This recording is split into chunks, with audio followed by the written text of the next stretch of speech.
live, right? And welcome back to Glasshouse. We've been gone for a while. It's a new year. It's a new us. We've eaten Dave. It was a, but we're feeling better now. The good news is we're back strong. We've got a lot to talk about. We have made a document that we decided to not populate with all of the things that we're going to talk about because we're just going to do it off the top of our head. So the sort of big things that occurred Biden's cybersecurity initiative, where I think for the first time they're not putting what's it like public-private partnerships and information sharing. They're not making that front and center. So how it's going to work out.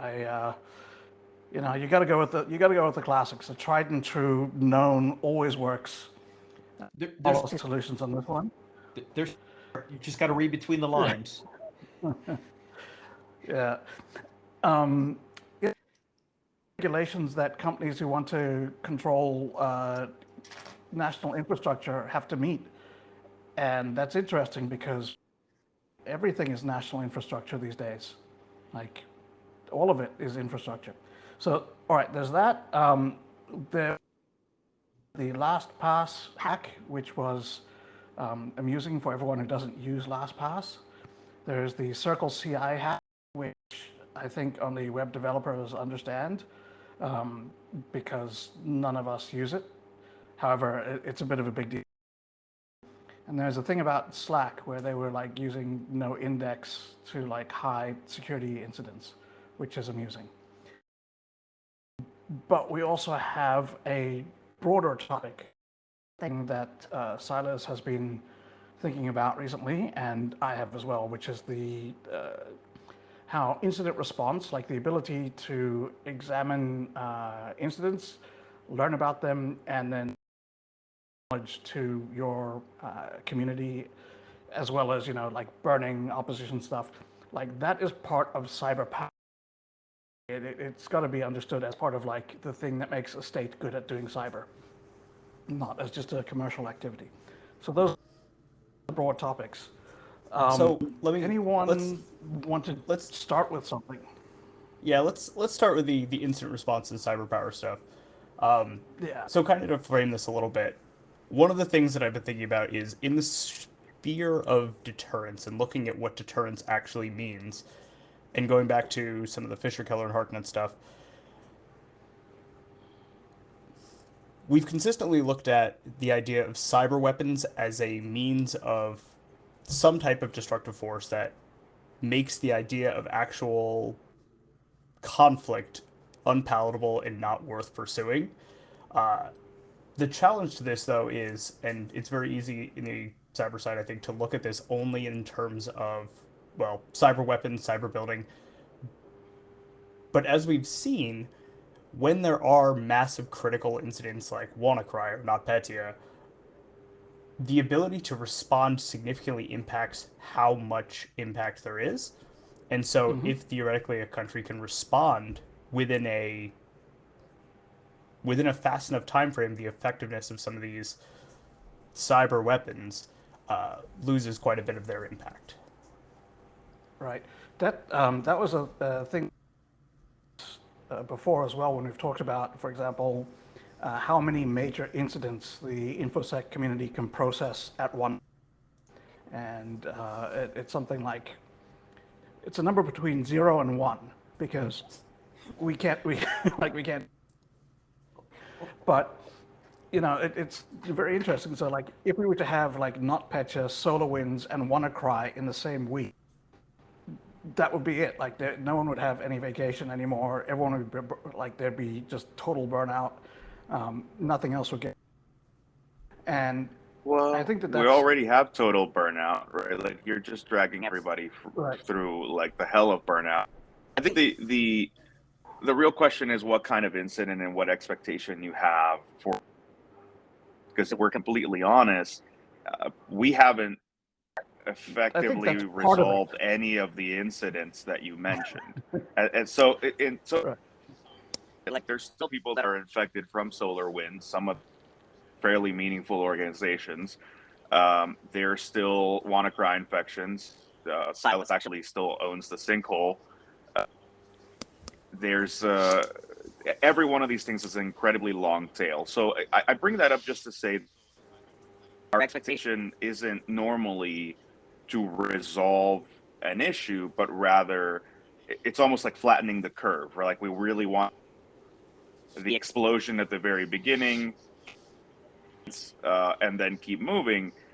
You're not wrong about our bandwidth being extremely low, but I think it's also our needs to be needs to somehow match. Okay, we're not really fixing any of these things. It's why like Turlock and Abuse, Andromeda infections 10 years after the fact.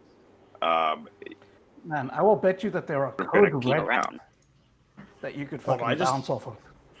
I want to call out just how brilliant that is. Like the leveraging the old Andromeda stuff, because I think Andromeda exists also only user space.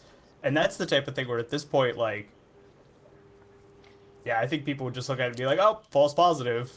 So this is a huge this is a huge thing. I mean, to pile on, piggyback off of Jags, the resolution means very different things to different people, right? So if you're a government entity that gets hit with this stuff, you break out the chart and follow the whole thing because, you know, OSI is here and this is how we were trained and we're going to get this stuff done. But if you're a corporate entity, it's like, yeah, budget's running out, wipe and rebuild, let's get back to it, right? So the amount of knowledge that we get from all of these things is going to vary.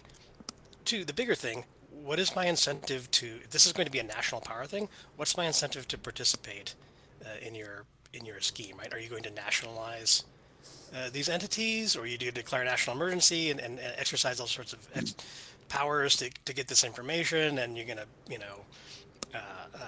waive, liabilities and all that sort of stuff?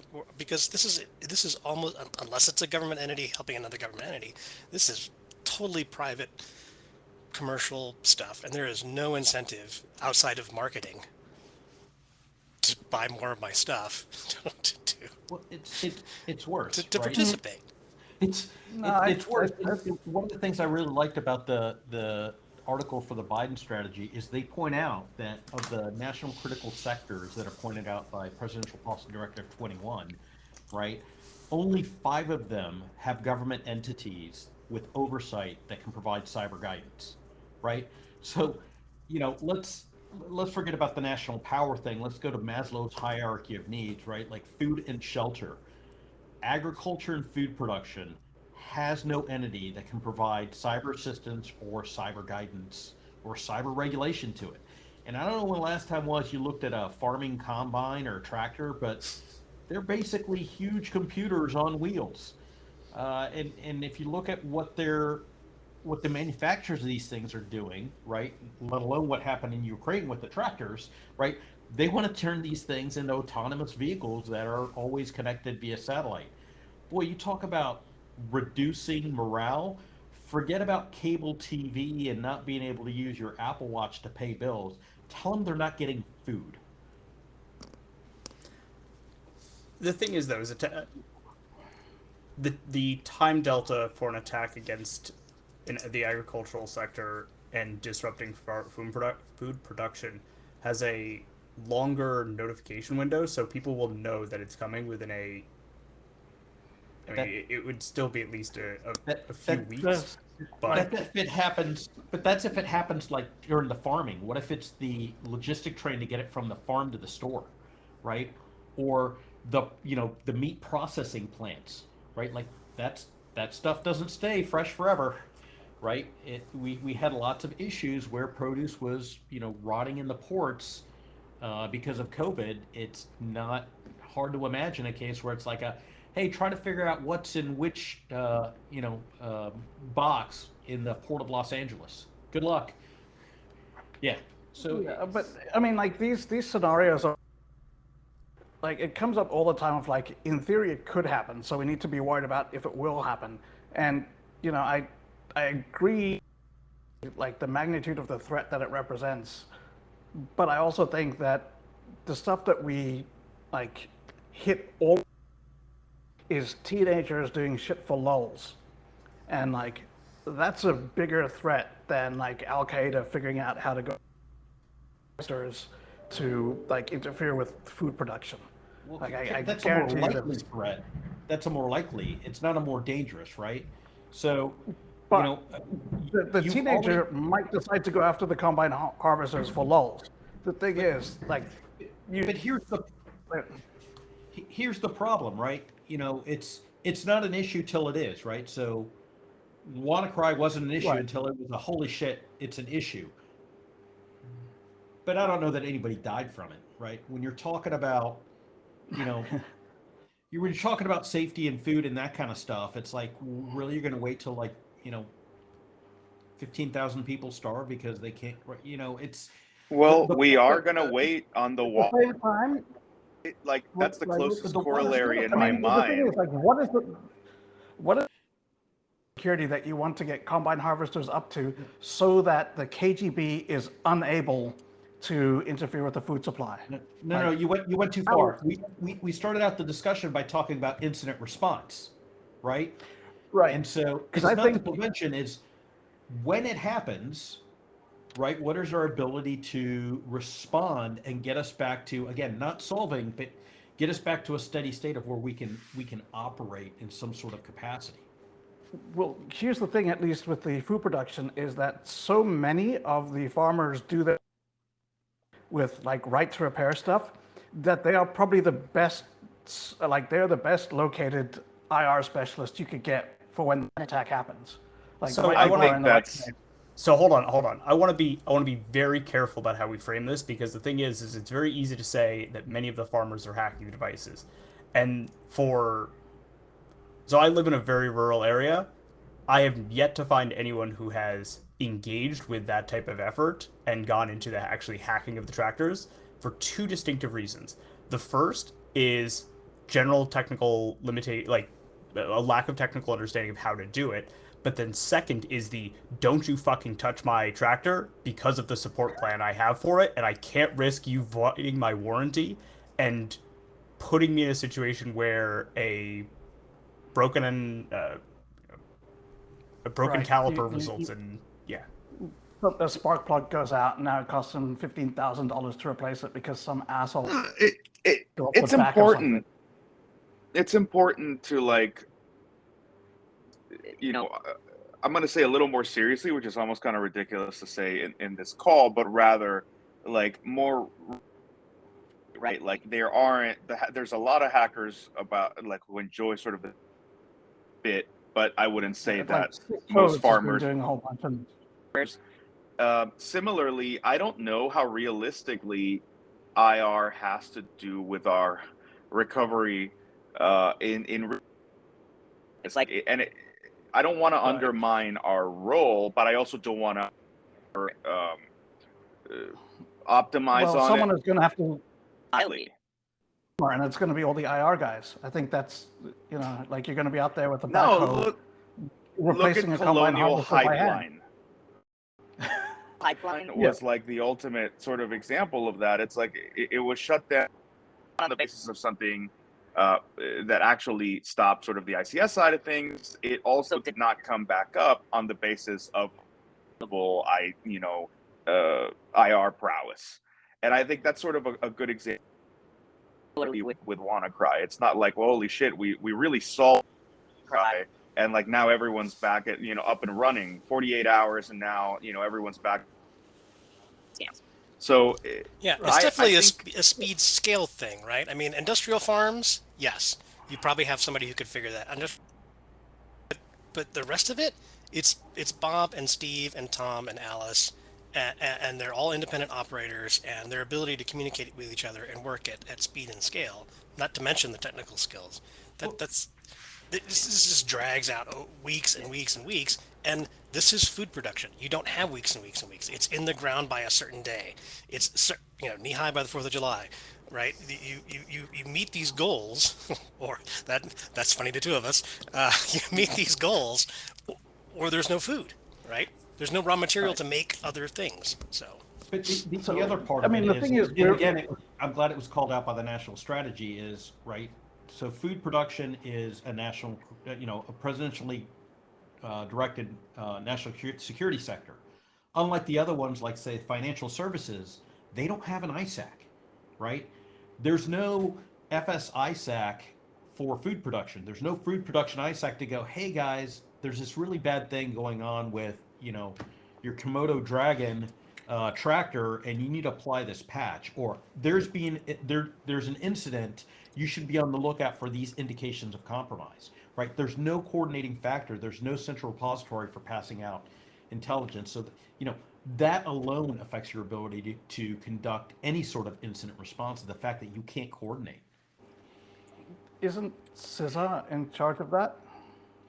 No, I mean, not specifically the like ISAC, but like making sure those things exist. Like, so yeah, my friends that work at CISA are going to impale me for not knowing like letter and chapter and verse of this. So CISA has a rose pinned on them for defense of cyber infrastructure within the United States. They do a lot of the coordination, and they've got the rose pinned on them to do the coordination for the ISACs.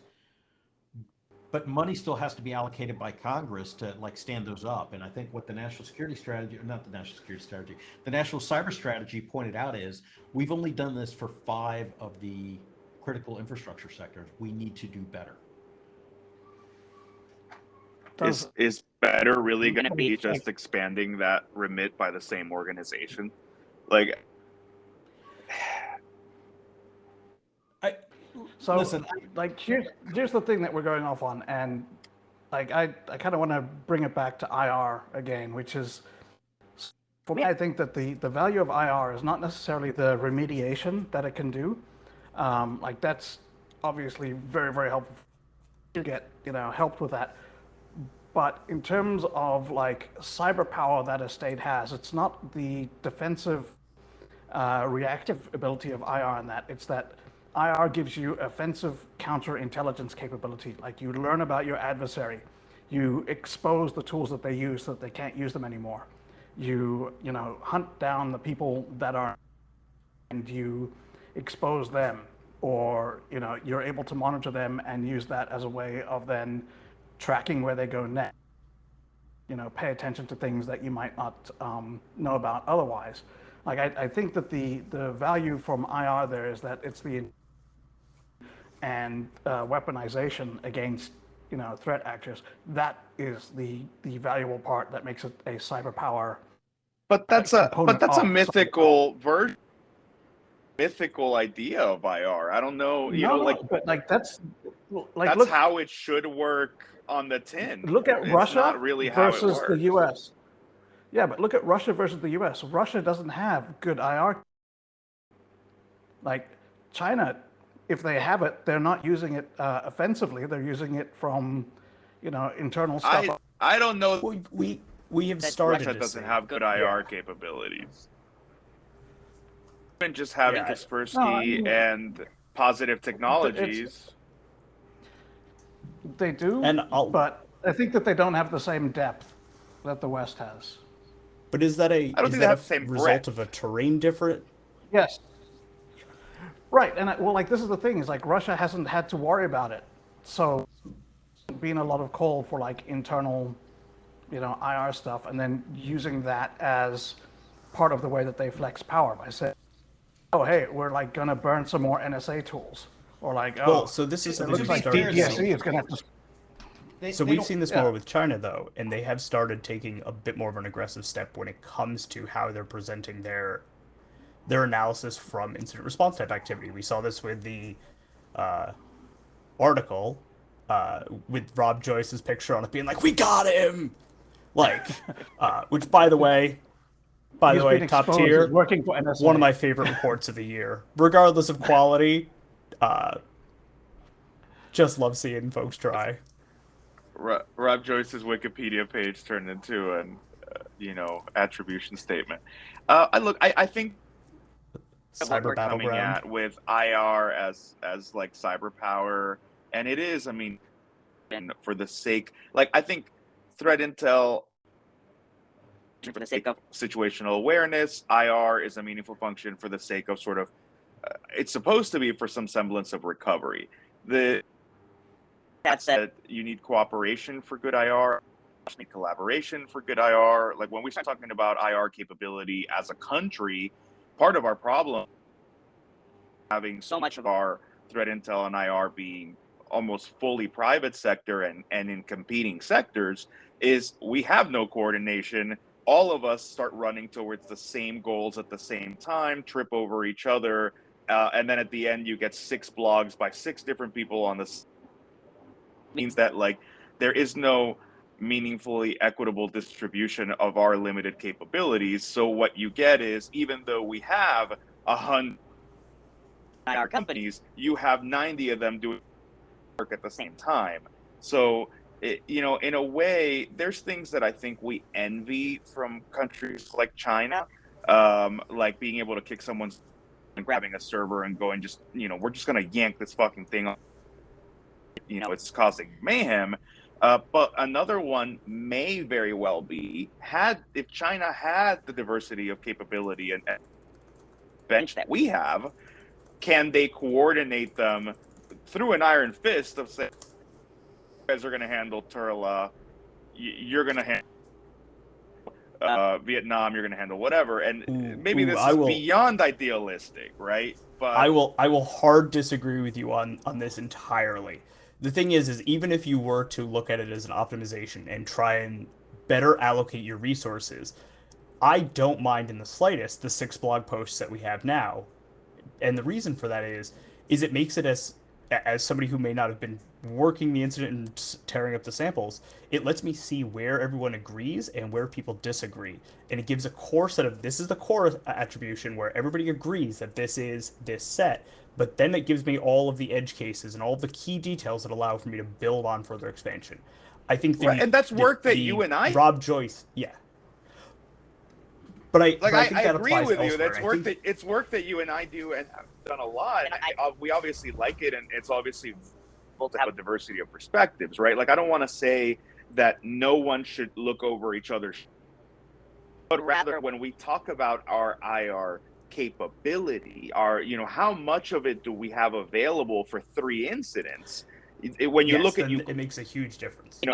Late February, March, April took over the entirety of the private sector abilities in the U.S. Like the entire. There was nobody working China. There was nobody working anything else anymore. It was Ukraine all day. And like I was a part of that. We were all a part of it. But it is to say that it's not you have available, right? Like the incentive, marketing, cloud, branding, and financial, it really does tend to drive a lot of folks rather than mean, well, we have a deep enough bench to cover several topics at the same time. Well, so right. So I think that's an interesting thing. Couple of things. Okay, right? Go ahead, Pablo. So yes, deep bench, right? Having more people is often better than having less people, if you can do the coordination and the collaboration. And as we all know, that is very hard, even on small to moderate teams. When you get to a national scale, it gets really stinking hard. Really. And you can see it. How many cases have we seen over the last 20 years of even nation state intelligence actors stepping on each other's toes, right? How many Muck Ds have we seen where, Muck D1 doesn't realize that Muck D2 is in the same network and they step on each other? I mean, that stuff happens all the time, right? And then the last point I'll add in, just a cheap shot at G there, is that I don't think Russia is a good example, right, of us to, and the reason is that their reliance on their cyber infrastructure pales in comparison to, Western countries or China. Now, China with their internal surveillance state, much better, much better comparison. But again, the right. point being that the collaboration is hard. Okay, I will respond to that. And I think that the value that Russia is not realizing in their cyber power is the ability to cause harm to other cyber teams, right? By going after their infrastructure and their tooling and like their intrusion sets, basically making it so that there's a U.S. right, like just exposing that heavily is a thing that counts, I believe, as cyber power. That's being done on Charla is it's costing them resources to adjust their behavior whenever the stuff gets have to change. So, like that pressure is not being applied the other way around, and I think that the level of like cyber reliance weaponization of that defenses. had. Exactly. Well, So there's if you're talking the offensive side, right? Like there's all sorts of dials there. Like you have to balance out, how much am I willing to risk this capability versus, how much am I willing to risk attribution, right? So if you don't want to be attributed, you're going to use the same tool as somebody else, but you're going to risk, a sympathetic detonation where, team B gets caught and therefore your op gets blown as well. And I got to tell you, I know numerous intelligence communities, both here and overseas, that have learned that lesson the hard way, right? So it's an operational art of, hey, if you want non-attribution, one way to do it is to go with a super slick tool that only a few people, or agencies can write. The other way is to use the same tool as everybody else, right? I'm going to download Kali and I'm going to do it with Kali, and then good luck figuring out if it's me or the script kiddie next door. But these are all decisions that get made in the operational art phase of this. Right, but those one can influence those decisions applying like offensive pressure. Right, if like your calculus starts changing if you get caught but you don't get exposed. Right, so you can say, all right, like we're not going to use this stuff against Russia anymore because Russia has our. But Africa is wide open. We can keep using it against Africa, like Asia Pac. That's all good. We don't have to worry about that, right? So, I think there's a value of making things public that does end up applying offensive pressure against the other side's team. Well, I mean, so I think that's. Yeah, there's also the whole geopolitical thing. You and I had the discussion earlier today about, China publishing these papers about old exploits and going, well, why would they do that? These were 10 years ago. Well, it's not from a technical perspective that it's important, but it's from a geopolitical perspective of the next time the U.S. accuses China of doing some ugly cybers thing, they're going to point back and go, look, we've got a history of 10 years of the U.S. hacking us, right? So, right. I mean, cyber power is a distinct thing, but it's not by itself on it's an part island, of geopolitical power. Yeah, it's part of geopolitical power. Yeah. Well, part of the issue here is we've adopted this fucking cyber power frame, like in the first place. I know Grug and I thought about writing an entire paper just about Trojan. And so I really do try to and pull back from it as much as possible because I think it taints our thinking in the wrong direction as is, right? Like when you talk about cyber power, it makes one of this sort of like potential energy that this item has, like this country did, and it can dispense at any given moment in any given direction. And it doesn't fucking work that way. The thing is, the cyber power term came from trying to apply the same deterrence theories from the nuclear era into cyber. That's how I see. Oh, yeah. No. That's what they were trying to do, and I'm shaking my head, going, "That's a bad freaking idea." Yes, it doesn't work that way. So I think cyber power, as like a quantum or as a concept of a thing of like military power, it doesn't make sense. But what I think that the focus has been so much on just offensive capabilities that people haven't thought about like the counterintelligence components. Like there's offense, there's defense, but there's also like offense against their offense, which is, I don't know, like I find that more interesting than just wipers. Failure of trying to quantify this capability and even describe its proper use is like it. I have had some exposure to DARPA ish because of Perry, whom I love, And so I've started to think about some other concepts, and just the notion of a system when it comes to cyber is entirely non-existent in this country. It's entirely non-existent in cyber in a lot of ways, right? I'm sure that the military has come up with some wonderful things that they're going to do with cyber, folded into other shit. When you talk about the private sector capability, when you talk about sort of even the lack of coordination between government organizations that are meant to be working with each other, the notion of a system of systems where you have proper fusion and the information of, what your enemy is doing, and what your local capabilities are, and what your local vulnerability is, things are going to intersect with each other live, right? And how do we influence? That is still almost a science fiction topic when it comes to cyber. It's not to say that it isn't going to come. It's to say that right now we're in that situation. So when we talk about sort of a homogeneous cyber capability that can be optimized, it's right, like it just doesn't fucking work that way at all.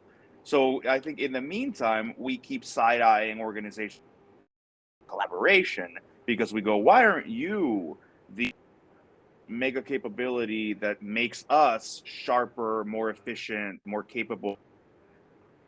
And it's like, yeah, in a way that's a start, but part of it is like these capabilities are incompatible with each other. They don't serve this.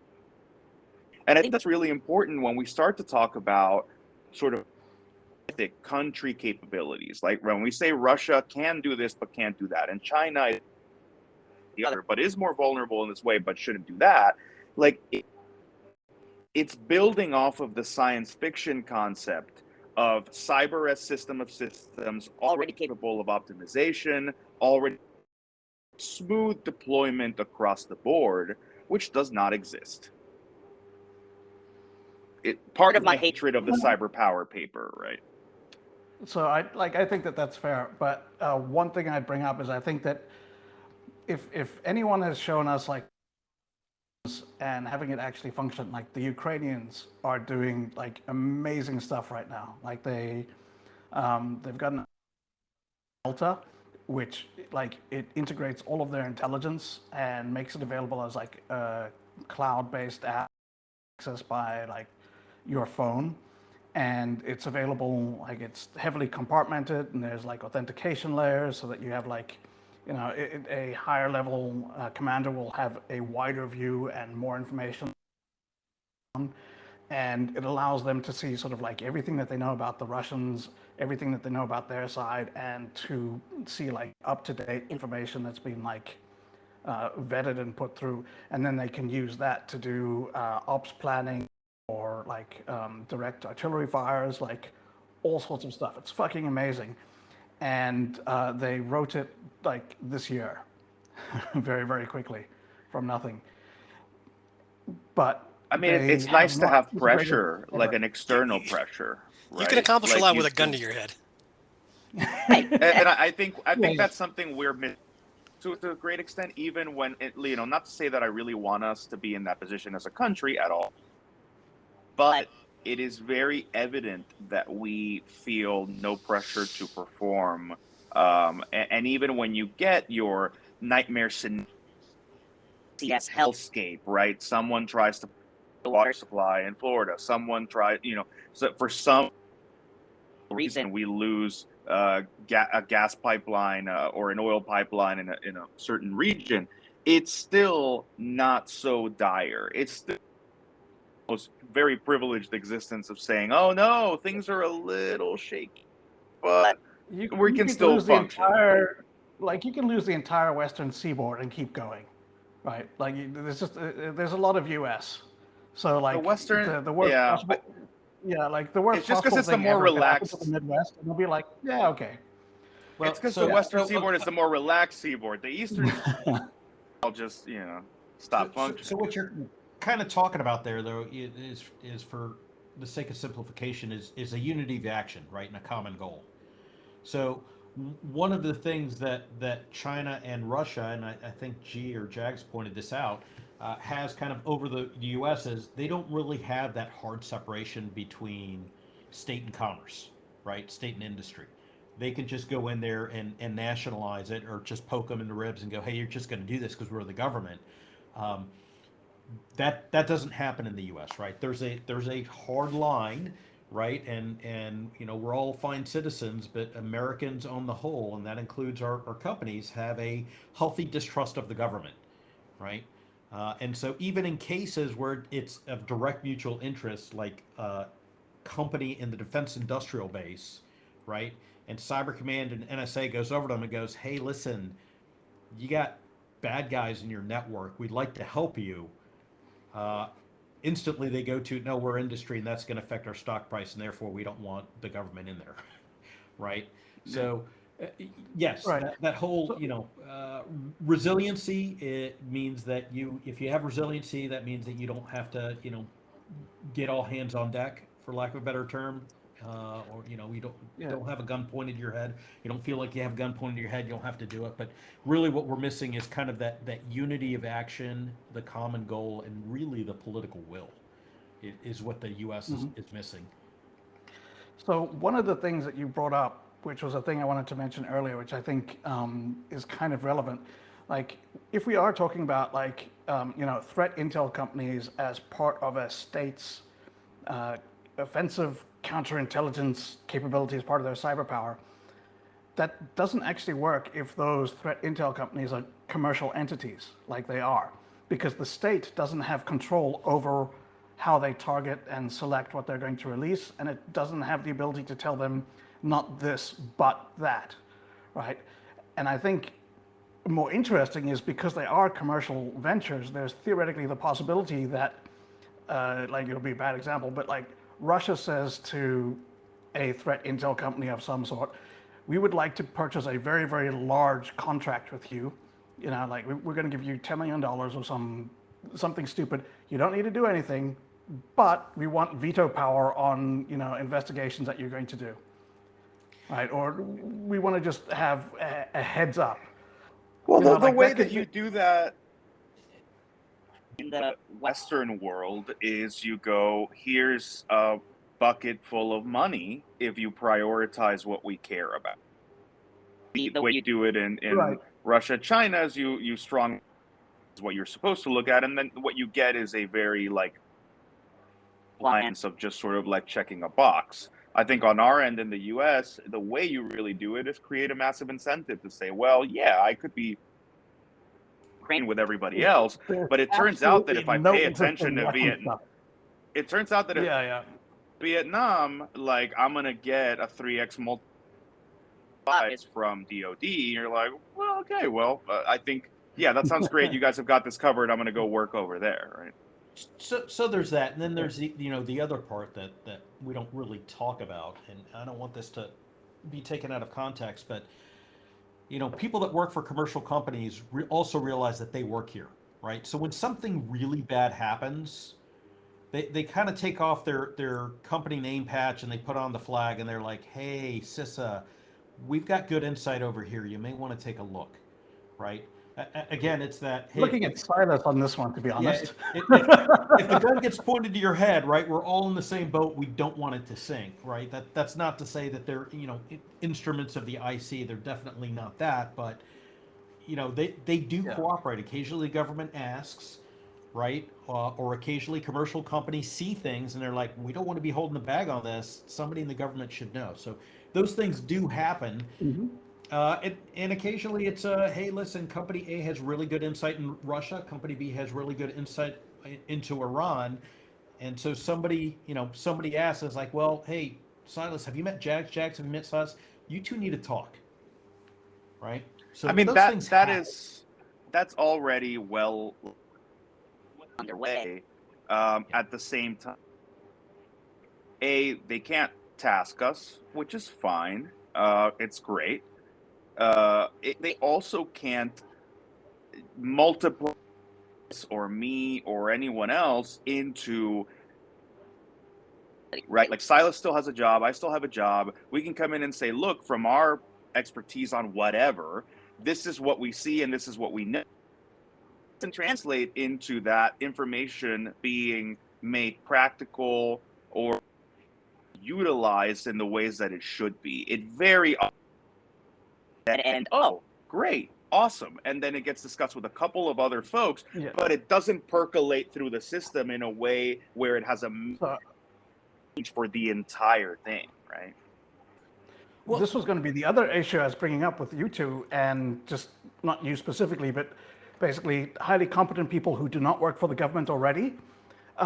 Governments, are not really great at dealing with things that are not already part of their bureaucracy and their system. Like if you show up and you're like, "Hi, I'm just calling to inform you of an important thing. Who should I talk to?" And they'll be like, "What? Like, we don't have a process for that." And if they do have a process for that, it probably goes nowhere because no one is getting promoted for, talking to people outside of the fucking bureaucracy and stuff. So yeah, even in the cases where they can access, the private sector, there's this failure of public-private partnership, should we say? I actually really. I'm done. Thank you. That'll be Glasshouse. I got a practical example. Yeah, it's 8:00 where I am. I'm doing site visits for. I'm feeling the pain of our West Coast viewers of being this early. I can't have fireball at this hour, but I think. Okay. It was really astute of you to point to Delta.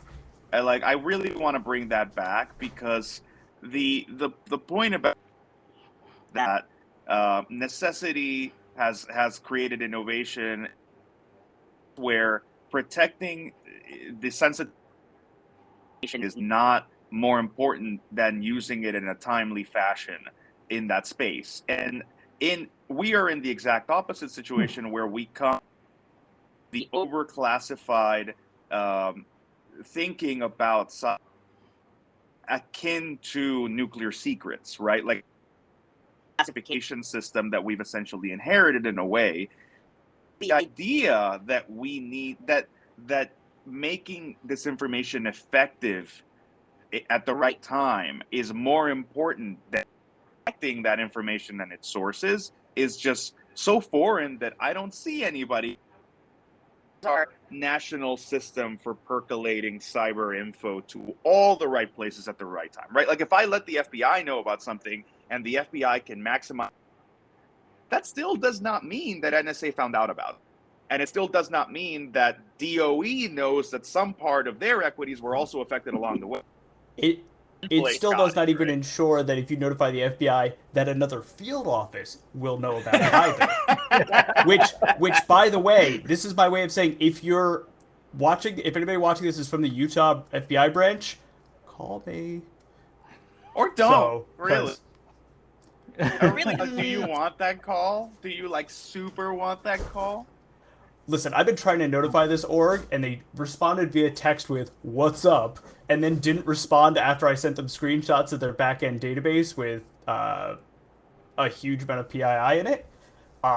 So I am actually pretty interested in that call. So there you go. You have an amazing appetite to still deal with the FBI in any way whatsoever.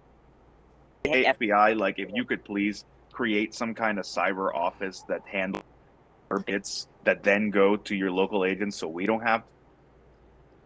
That would just be fucking delightful. That would be great.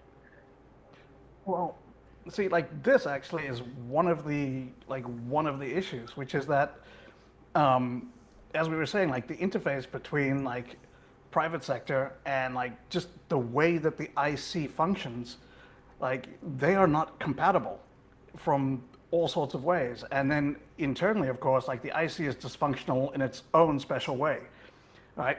And then, of course, if you want to look at the IC and state, that's a whole nother set of dysfunction.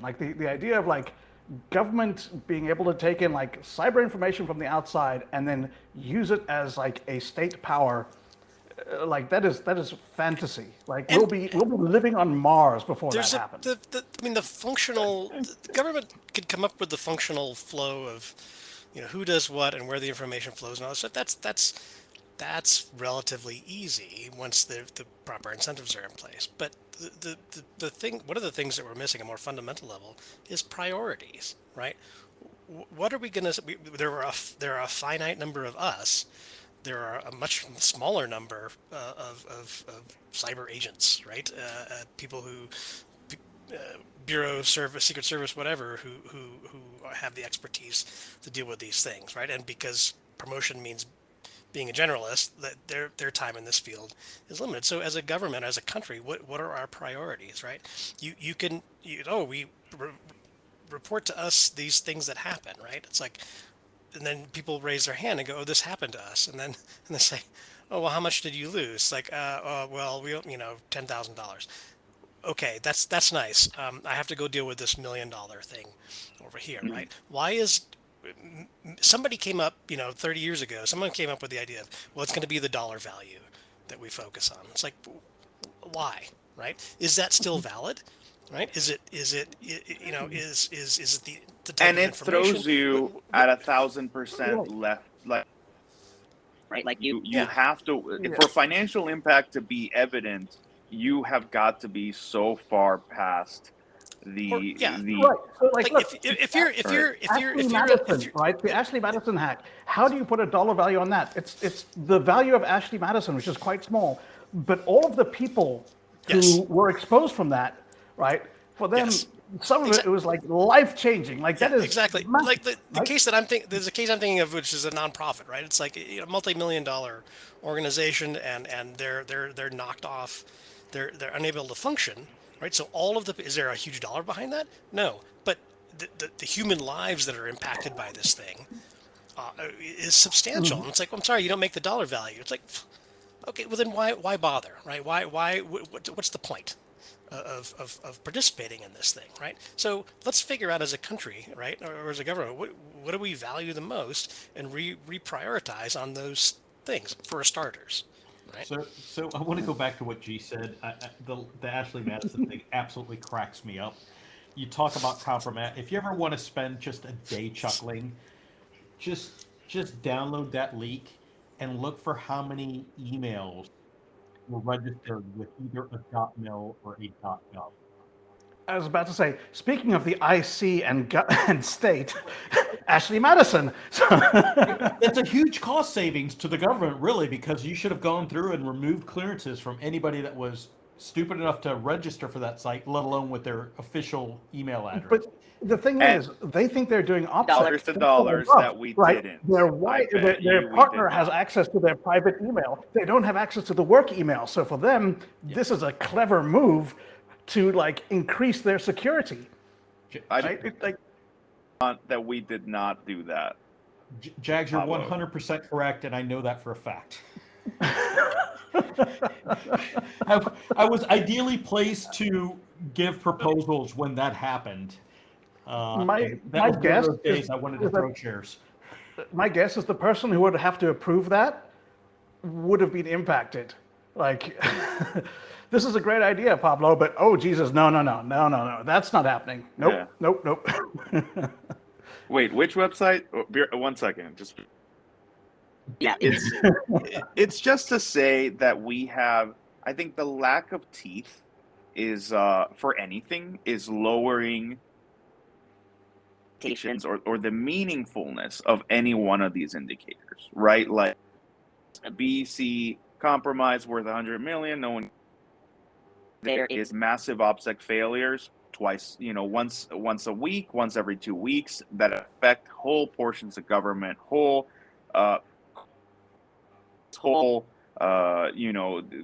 just the general soundness of how our shit works does not.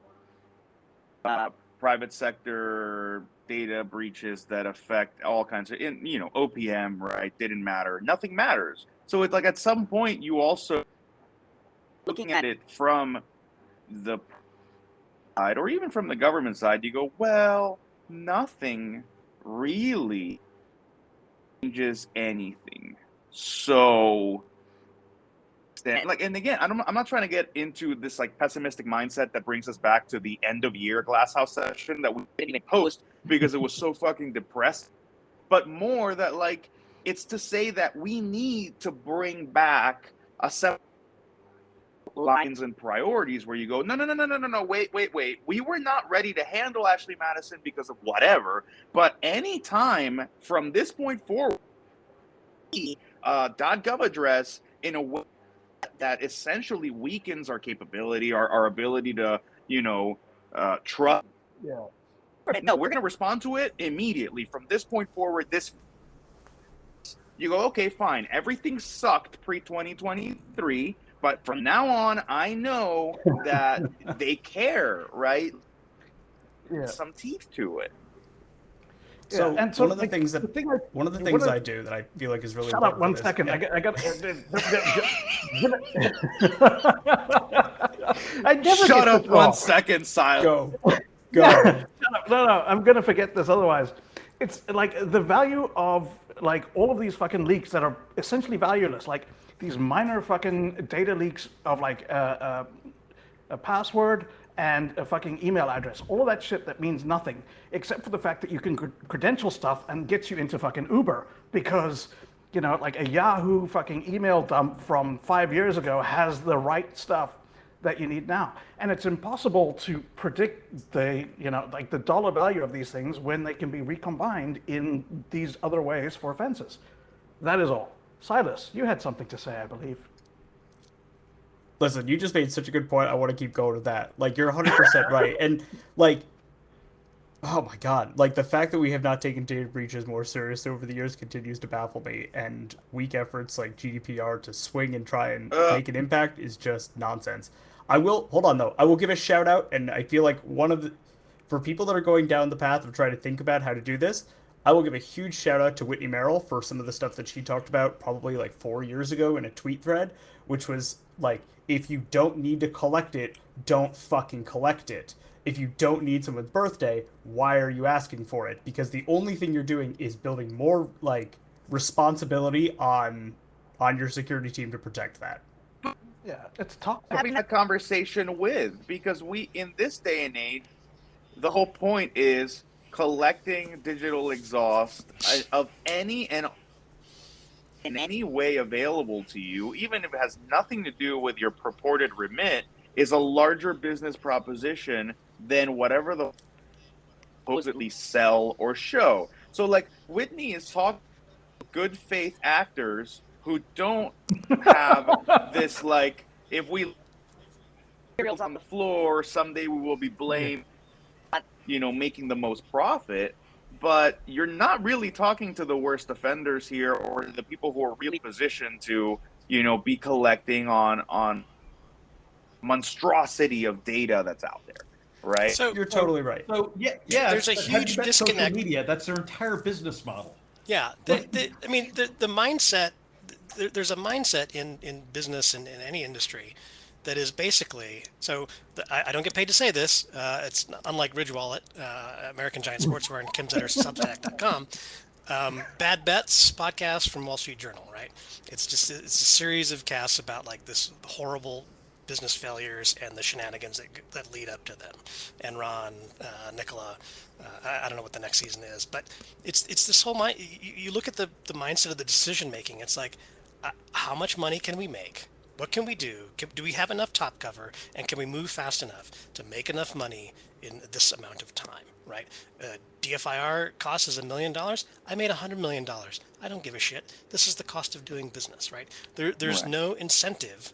The incentive is on the incentive, or the disincentive is on the back end. If I get caught fiddling with the numbers, SOX is going to come in and I'm going to go to prison, right? That's SOX, not C. To what extent does it matter, Mike? It's like, don't behave this way. Well, and that's the question.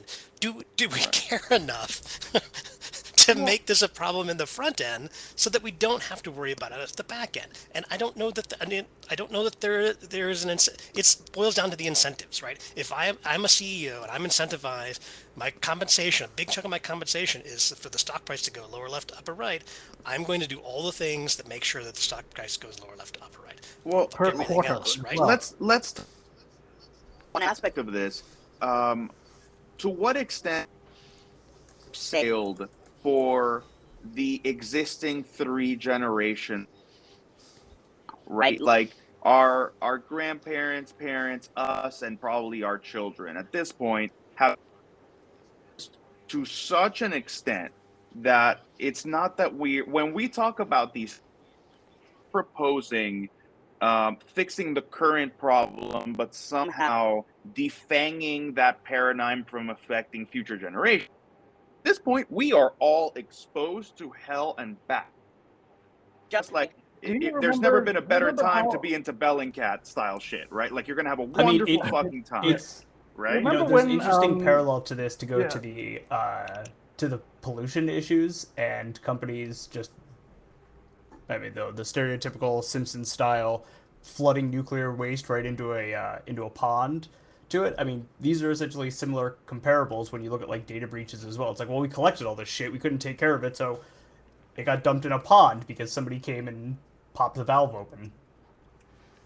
Yeah. You remember how like 20, 30 years ago, the head of Sun Microsystems came out and said like privacy is dead, and everyone freaked the fuck out? And it's like, he wasn't wrong, and it's gotten deader. Like he missed a golden business opportunity, which is this: privacy is the next luxury product. There we go. Well, that's why Polaroid is coming back. Let me add another. Yeah, actually, let me add another smarter man's voice into all this, which is Dan Geer, as always, ahead of a decade, if not more. One of his central tenets, at least in what I've heard of his from the earth, was the notion that anonymity in reality turns into it translates into the ability to misrepresent yourself, right? Like there's few things more damaging to the notion of anonymity, like Facebook's real name rule. It's like I cannot choose to be the Grug on a platform and make that an identity, and tomorrow say I am actually, an Israeli woman in the 50s, right? I can't, which in a way is what makes the anonymity on the internet, and subsequently what makes every in a way that's just deeply painful, right? You cannot scrub your identity, start over fresh tomorrow.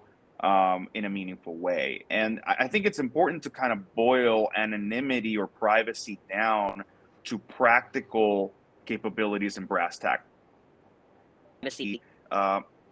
These days, it's that like fuzzy, feel-good European Union bullshit notion of privacy. I'm going to just make this a little bit harder for these named entities. And so privacy exists again. Let's all fucking pat ourselves from the.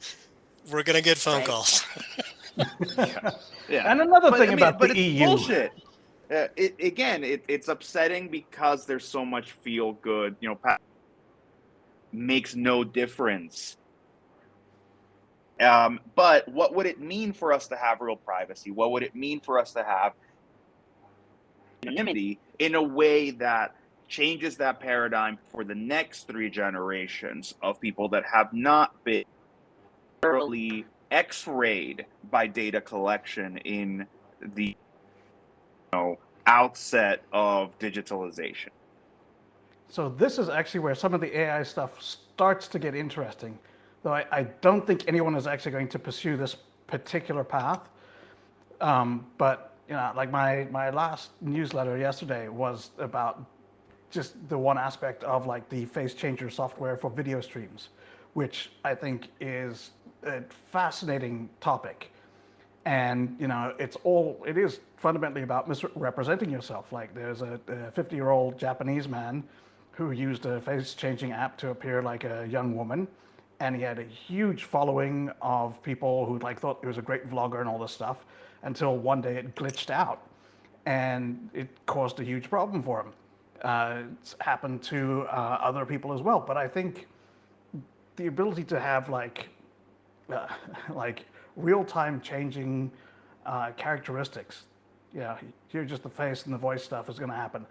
But why not have things that are running on your phone that are interacting with apps and producing those click streams that get recorded everywhere that happen to be, autonomous agents. I think there's, potential there if someone wants to get a PhD in it. Which brings us to the end of the first Glasshouse of the rest of your life. Yay. Okay. This was an upbeat one, I think. We covered some good comparatively, the last one was like Depression City. Like after that, it was just we ended 2022 in the right note. Everything is full up. No one should be watching this. Like that's a keystone on the fucking year. Glasshouse Session brought to you by Dr. Feelgood. Right. It's gonna get a steady dose of Lexapro to everyone that comes on this show and have a nice, feel good, public-private stream. From now on, it's gonna be EU fuzzy vibes all the way. We just need GDPR 2.0, just like how the Talon manual got better with the second version. Well, now we're gonna outlaw past DNS, right? So like that way we can have no visibility whatsoever. Everyone is safe. Whoa, why not go to the start? Ban TCP dump and T-Shark. Bam! Nobody's allowed to capture packets. Sniffing is wrong. Done. Yeah. There we solve go. cyber. You need a license to put your card into like sniffing mode, right? There you go. 2023 EU fuzzing vibes. Yeah. Okay. So like that's it for this week. With any luck, we'll be back next week. Dave may or may not be joining us. We don't know where he's at. I think he died in Antarctica. No one's heard of him since. He posted a picture of an iceberg today. Like that was it. That was on Mastodon. He just threw up a picture of an iceberg. So, or whiskey glass. I do not know what's happening. Yeah. So okay, Ridge Wallet, Kim Zetter's Substack, NordVPN stuff. We've been talking a lot about cybersecurity, and you know how you can take care of your cybersecurity. Oh God! With that scam thing about buying a piece of land in Scotland as a lord or lady. There you go. Boom. Okay. Thanks. Like, subscribe, comment. Tell us what you think tell us what you think about EU fuzzy vibes in the comments. Hopefully see you guys next week. Oh, yeah, we're actually putting it out as a proper podcast now, thanks to excellent prowess. And I'm hoping that we will start picking back up. Like, as you can see, I'm doing this from a freaking hotel, and the internet sucks. But it's to say we're gonna try to more instead of just we're all traveling and screw this thing, right? Yeah. So with luck, we'll see you next week. Bye, everyone. Bye.